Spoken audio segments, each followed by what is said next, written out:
Well, good morning my beautiful pen friends, and welcome to another video here with Andrew.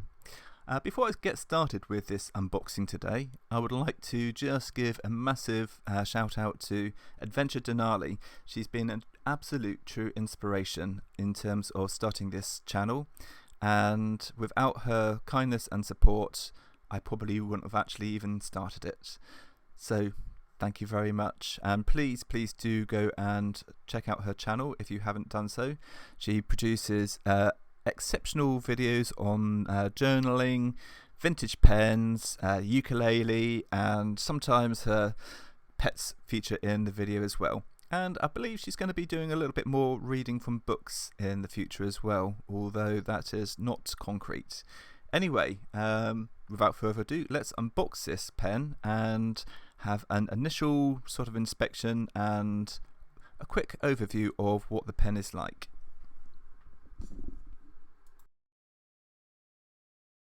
So today I have managed to purchase a pen from Lamy, which is this year's 2020 Mango edition for the Lamy Safari, and I've also got a couple of inks from Diamine. As I undo the bubble wrap, you'll see that we have got the Royal Blue and the Ancient Copper. I'm going to only really focus on the Ancient Copper today with my Lamy Safari, because I have gone down that rabbit hole of trying to somewhat match colours to pens. I haven't actually intended to use the Ancient Copper with the Lamy Safari, but as my other pens are currently inked up, I didn't really want to waste the ink. So I thought, let's just keep it in the Safari today and see what we can do.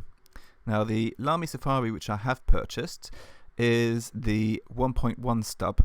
I haven't got a 1.1, I've got a 1.5 and I've got a medium point, and I just thought it would be quite a nice little introduction to some stub nibs. Okay, so as you can see, we've got the 2020 special edition of the Lamy Safari in Mango. The pen is actually a lot darker than the product shots which you can see on the Lamy website, and even some of the product shots which I've seen around on the internet. That's not to say it's not a bad colour.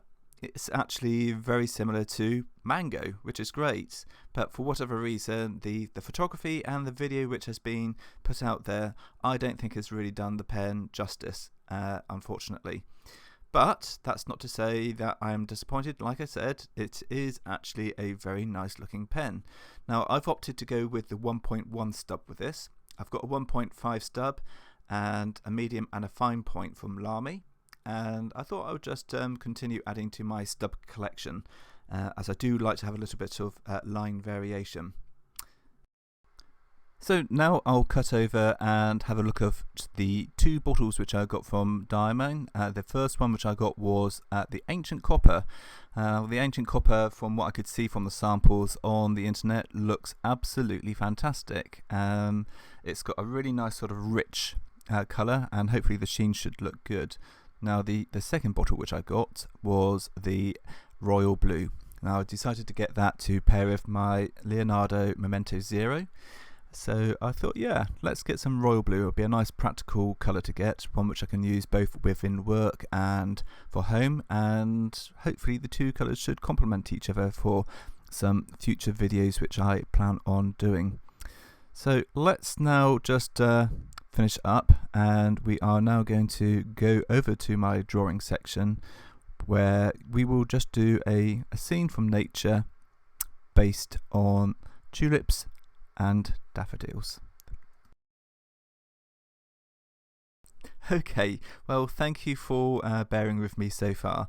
I'm going to do a bit more of an in-depth review next time and talk a little bit more about my initial impressions on the ink and the pen, but I don't like to rush into doing reviews based on my initial thoughts. I just wanted to give a nice little overview of what I thought of the pen, and then hopefully in the next video or two you will see a more in-depth look at the pen, discussing aspects of the pen which I like, which I think could be improved, and hopefully talking a little bit more in depth about the two new inks to my collection.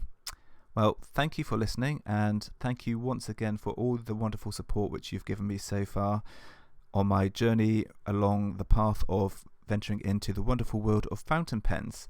If you've got any questions or comments or observations or constructive feedback, please do leave it in the comments section below, and once again, have a wonderful day. Bye bye.